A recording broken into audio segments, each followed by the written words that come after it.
السلام علیکم ناظرین، میں آپ کے سامنے لے کر کے آیا ہوں ایک بہت ہی زبردست معلوماتی ویڈیو، جس میں آپ جانیں گے کہ غوث پاک رحمۃ اللہ علیہ اور سرکار خواجہ غریب نواز رحمۃ اللہ علیہ کے درمیان کیا رشتہ تھا۔ ویڈیو شروع کرنے سے پہلے آپ چینل کو سبسکرائب کریں، ویڈیو کو لائک کریں اور دوستوں کے ساتھ شیئر کریں۔ غوث پاک رضی اللہ تعالی عنہ کے دادا حضرت عبداللہ حنبلی جنگی رحمۃ اللہ علیہ ہیں، اور حضرت خواجہ غریب نواز کی والدہ کے بھی دادا ہیں۔ اب حضرت عبداللہ جنگی کون ہیں، یہ جاننے کے لیے آپ میری دوسری ویڈیو شجرہ نسب نامہ حضرت خواجہ غریب نواز کے نام سے میں نے ویڈیو اپلوڈ کر رکھی ہے،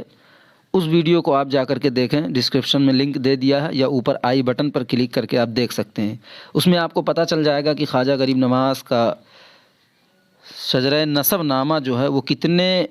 واسطوں سے ہو کر کے سرکار صلی اللہ علیہ وسلم سے جا کر کے ملتا ہے، اور اس میں آپ کو آپ کے شجرہ طریقت کے بارے میں بھی پتہ چل جائے گا کہ کتنے واسطوں سے سرکار خواجہ غریب نواز کو جو اجازت و خلافت ملی ہے، وہ کتنے واسطوں سے ہو کر کے حضرت مولا کائنات رضی اللہ تعالی عنہ سے ملتا ہے۔ یہ ساری چیزیں آپ اس ویڈیو میں جا کر کے جان سکتے ہیں۔ اس سے آپ کو پتہ چل جائے گا کہ غوث پاک کے دادا حضرت عبداللہ حنبلی جنگی کون تھے، یہ بھی آپ کو معلوم ہو جائے گا۔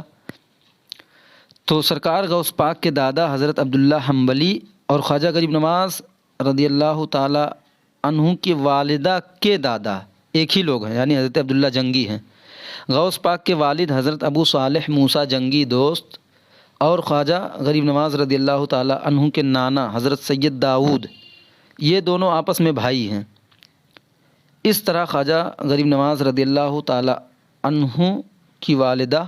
غوث پاک کی چچا زاد بہن ہیں، اور غوث پاک رضی اللہ تعالی عنہ خواجہ غریب نواز رضی اللہ تعالی عنہ کے ماموں ہیں۔ آپ سے گزارش ہے کہ میری ویڈیو کو اپنے دوستوں کے ساتھ شیئر کریں، لائک کریں اور چینل کو ضرور سبسکرائب کریں۔